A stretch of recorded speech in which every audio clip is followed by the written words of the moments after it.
The following is a sponsored program paid for by First Alliance Credit Union. Welcome to Good Money Moves, featuring Jenna Taubel from First Alliance Credit Union and Andy Brownell. Here's Andy Brownell on Rochester's News Talk, 1340 KROC AM and 96.9 FM. Welcome to Good Money Moves. I'm Andy Brownell, along with Jenna Taubel, Director of Brand and Digital Member Experience at First Alliance Credit Union. Hello, Jenna. Good morning. So last week, we talked about CDs versus regular savings accounts. What's the Good Money Moves topic for today? Today's topic is how to make switching your accounts to a credit union easier. All right.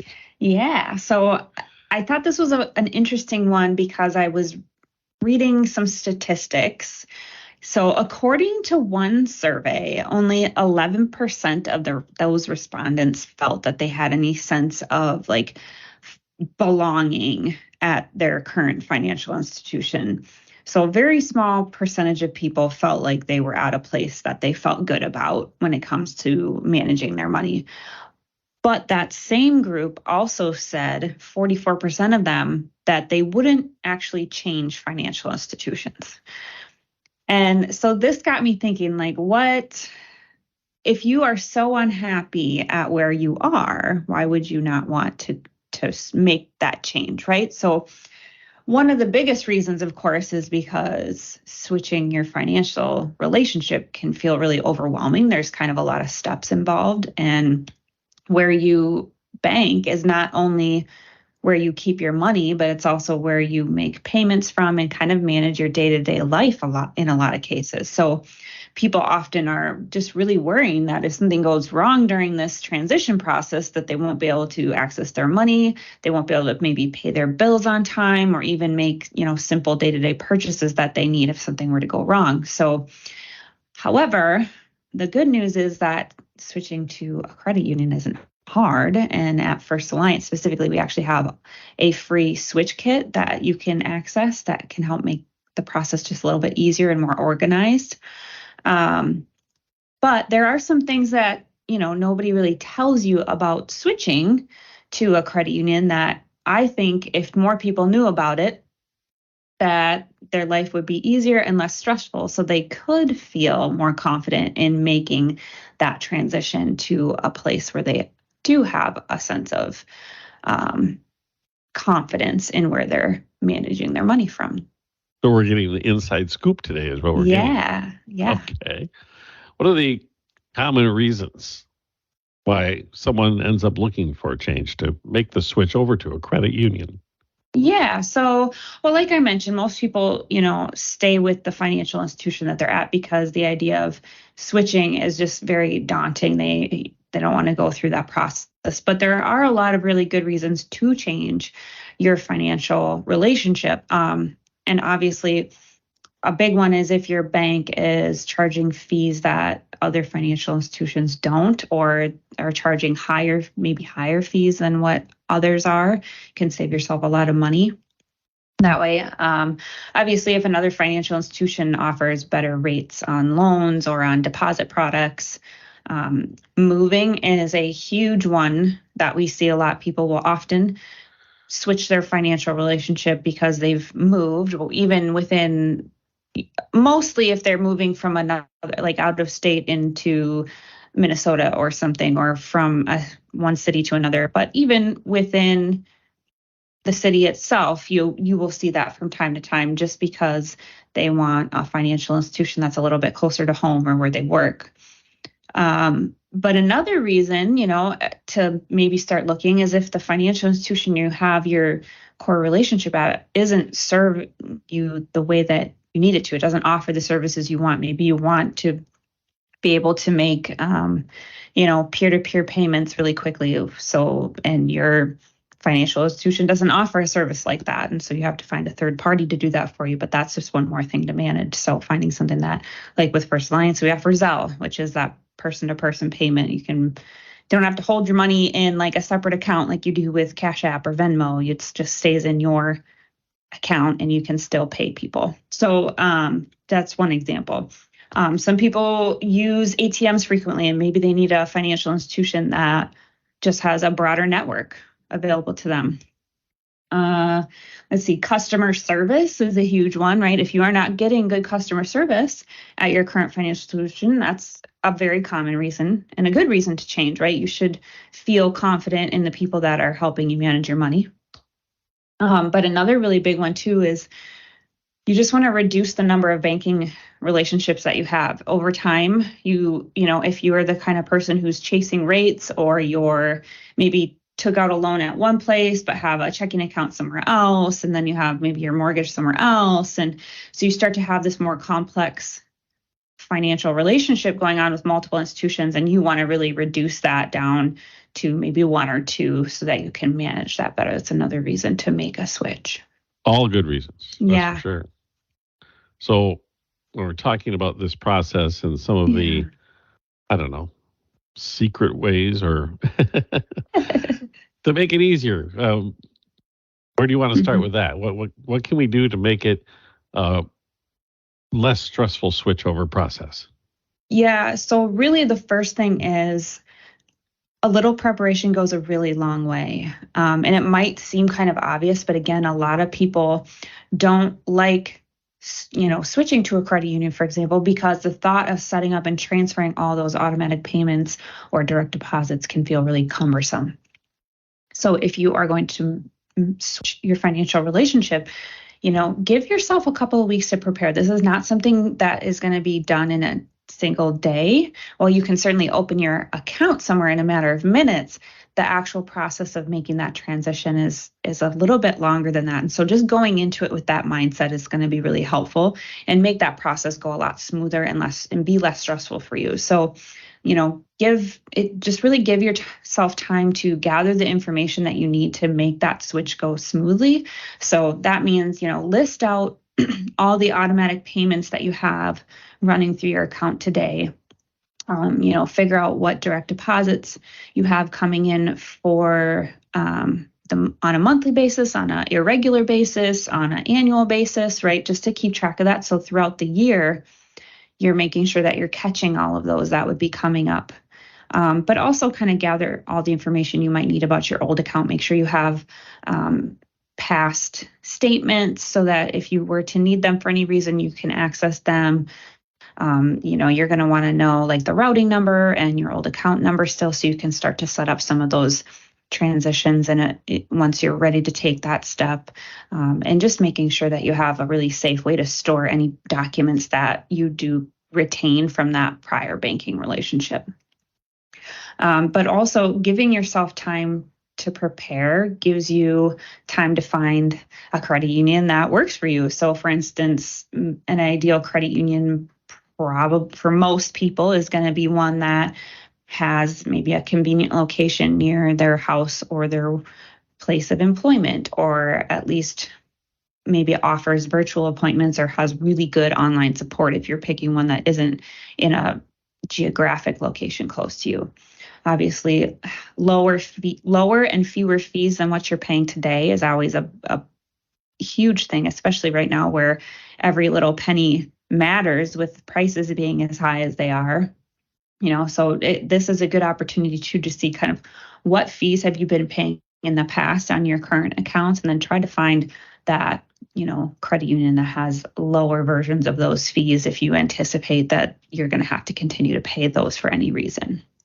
So, for another example, you can look for a credit union that doesn't charge a service fee when you use one of its ATMs to withdraw money, right? There's a lot of financial institutions that will charge you a fee to access their own ATM network. The credit union doesn't do that. Another one that's really important, especially today, is you want to make sure that the financial institution that you're working with is really free from any, recent security breaches or, even scandals. We know certain financial institutions that are prone to those involving your customers, right? So if they have, definitely find out what steps they've taken to address those issues and ensure that you as a customer are going to be safe and that your money is safe and that you won't be scammed. So Yeah, having a scandal-free financial institution sounds like a pretty good idea. Yes. Yeah. Yeah, we're not going to name names, but I think we can all think of one really big one that likes to make headlines over and over again with how they manage their customers' accounts. The evil empire, I call it. Yes. But a credit union should also have a really good selection of services and different types of accounts to really meet your full spectrum of needs. Right. So don't settle for a financial institution that doesn't meet your needs. And not every financial institution, while they offer across the board, most of them offer very similar products and services, but each one is unique. And it is important to take time to kind of review what is it that you have need of in your financial life, what would help you meet your goals faster, and make sure that the financial institution that you have a relationship with is providing that for you. Again, making sure that they have that decent ATM network or really good online and mobile banking services. And then as far as like different types of accounts, just make sure that you can access, multiple savings accounts, things like certificates of deposit, money markets, a variety of loans, whether it's personal loans, lines of credit, mortgages. Maybe if you are a business owner, do they also provide business lending and account services for businesses? Then you can have both your business and personal in one spot, one less thing you have to try to manage again. So kind of that consolidation idea. Yeah. Do your homework, in other words. Be prepared. Okay. We're talking about making the switch. If you feel dissatisfied with your financial institution, how to make the switch to a credit union with Jenna Taubel at First Alliance Credit Union. It is Good Money Moves, and we'll be back in a moment on News Talk 1340, KROC AM, and 96.9 FM. Good Money Moves continues in moments with Andy Brownell and Jenna Taubel from First Alliance Credit Union. This is News Talk 1340, KROC AM, and 96.9 FM.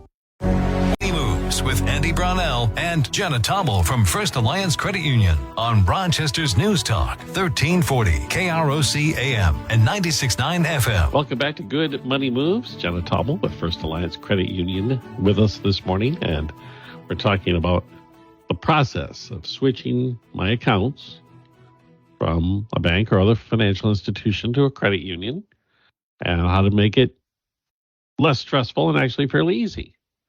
Is there anything else people should know before they make the switch over? Yeah, so I think, an interesting one that I think people don't quite realize is that you don't actually have to close your old account that you have. According to conventional wisdom, right, that final step of making that switch is to close your old account completely, which if that account is no longer serving you, do that, get it out of your life. One less thing to manage. Absolutely. But it isn't necessarily a requirement, right? If your previous credit union or bank has a perk that your new one doesn't, it might make sense to kind of manage two of them until you no longer need that one. So it's rare that one financial institution is going to meet every single need that you have all of the time. Because life changes, things happen, you have different priorities, you manage your money differently as things happen in your life, things like that. So, and again, like rates fluctuate. One institution that you might have gotten really good rates at in the past is no longer serving you in that way, and maybe you can get a better rate in another institution, those types of things. So, sure. Or different institutions provide new services all the time. Maybe one had a really good electronic bill pay service, 5 years ago, but they haven't done anything with it. And now your new one has a way better one, right? Those are the types of things where I'm talking about just kind of being mindful of, because you want to make your life easier. That's kind of the whole goal of this.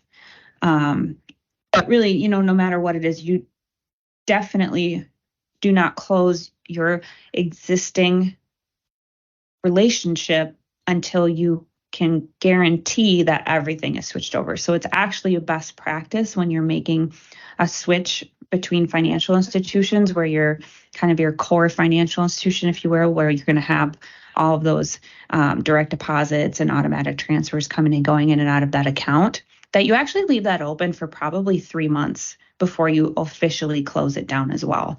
And the reason for that is because you don't want to, accidentally miss a direct deposit or an automatic payment that maybe is on that irregular schedule that's coming or going.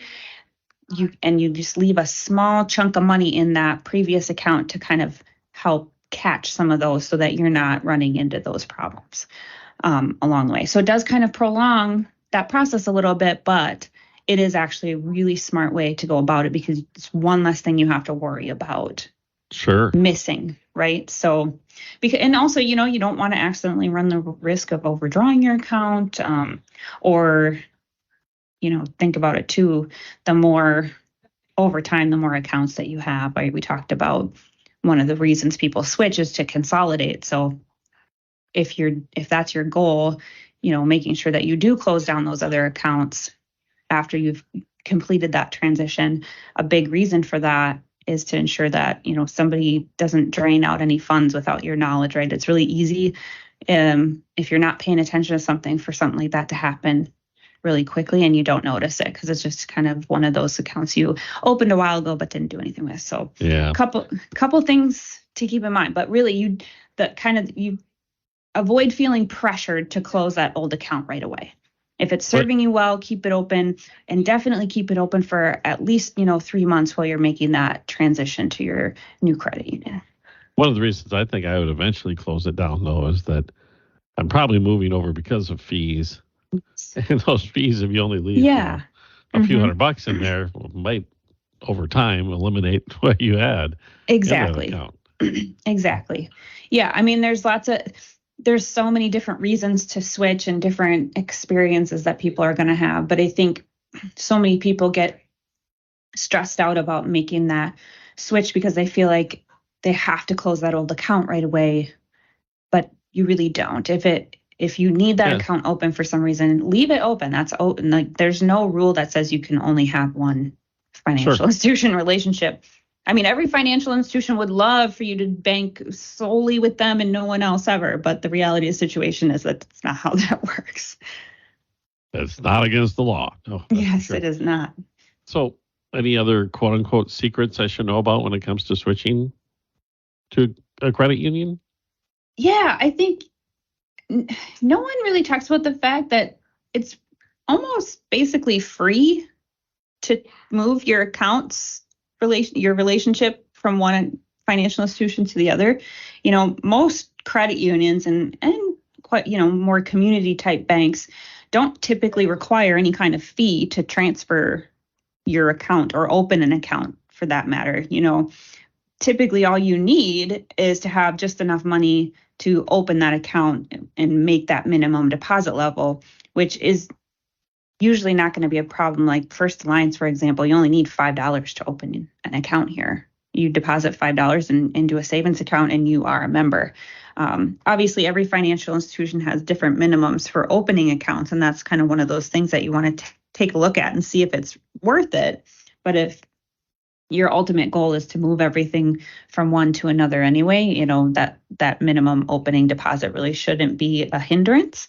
But also, the money that you use as that minimum deposit is still going to be available to you. It's not a fee, right? So you put that money in that savings account and you're going to still earn the interest. So there's no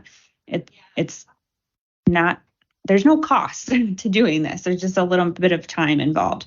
So, however, you should be aware that some financial institutions might charge you a fee when you close your account. Oh, okay. This is definitely common with banks more than credit unions for sure. And this is especially true if you close your account within a month or two of having opened it. So that's where I go back to the conversation. I'll make sure that you are choosing a credit union that fits your needs up front so that you don't come down the road and find out, oh, well, this isn't actually what I want to do. And then you try to close your account, right? And anyway, Most of the time, though, you should be able to close your account without having to pay for it. There's usually no cost to that. But if you ask the question. Yeah, absolutely. Yeah. Talk with somebody, at the financial institution where you're looking to close that account and say, are there fees involved with this? And make that part of your plan if you still intend to switch. All right. We'll take a quick break and we'll come back and get some more secrets from Jenna regarding switching from a bank to a credit union. It's Good Money Moves on News Talk 1340, KROC AM and 96.9 FM. Good Money Moves continues in moments with Andy Brownell and Jenna Taubel from First Alliance Credit Union. This is News Talk 1340, KROC AM and 96.9 FM.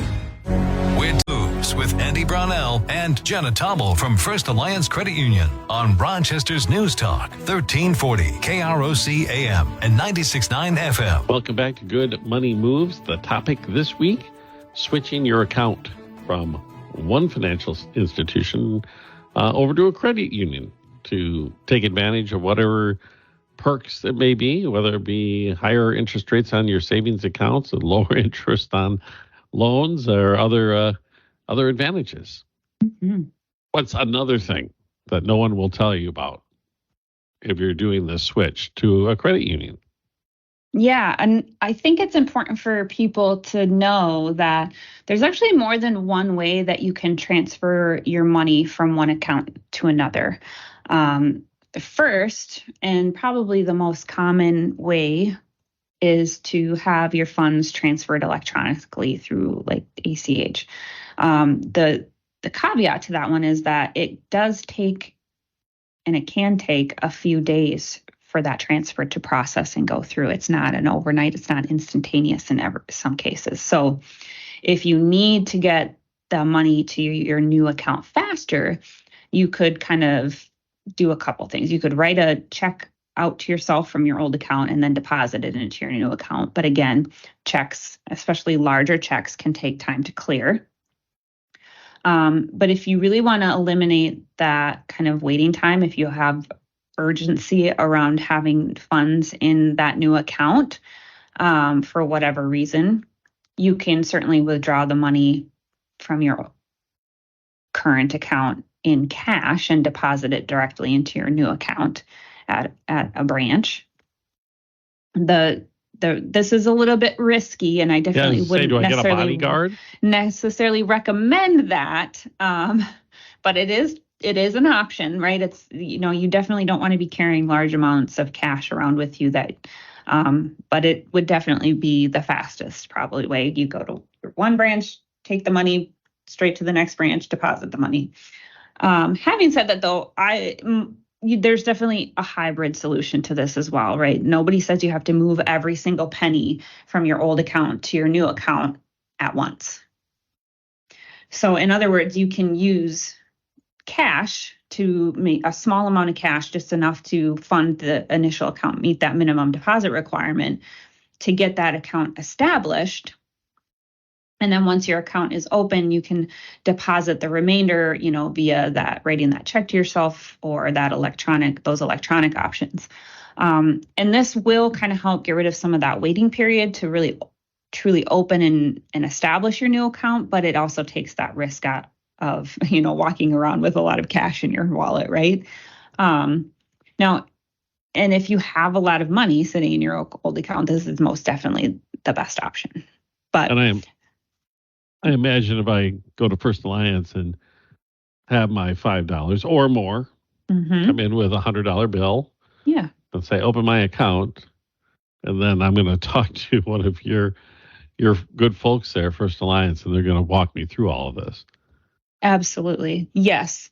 Yep, they will. And if you're the type of person who doesn't really like going places and you like to do everything online, you can actually open your account completely online as well in like 10 minutes. So, well, that's good information. Yep.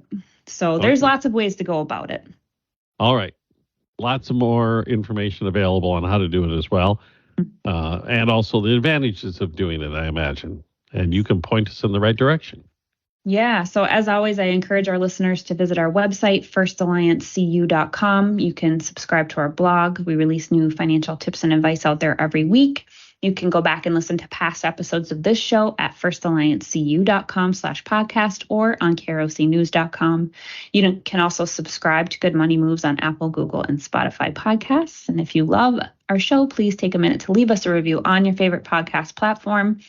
And if you have a financial topic or questions that you would like covered on Good Money Moves, please send me an email at marketing@firstalliancecu.com. And of course, I strongly encourage you to reach out to our team here at First Alliance Credit Union so that they can help you start making good money moves today. And if you're ready to make the switch to First Alliance, go ahead and get your account opened online and check out our free switch kit that I mentioned earlier in the show that is available in our online resource center. And that is First Alliance Credit Union, federally insured by NCUA and an equal housing lender. Jenna Taubel, thanks again for great information. Of course. And we'll chat again next week with another episode of Good Money Moves. It's right here on News Talk 1340, KROC AM at 96.9.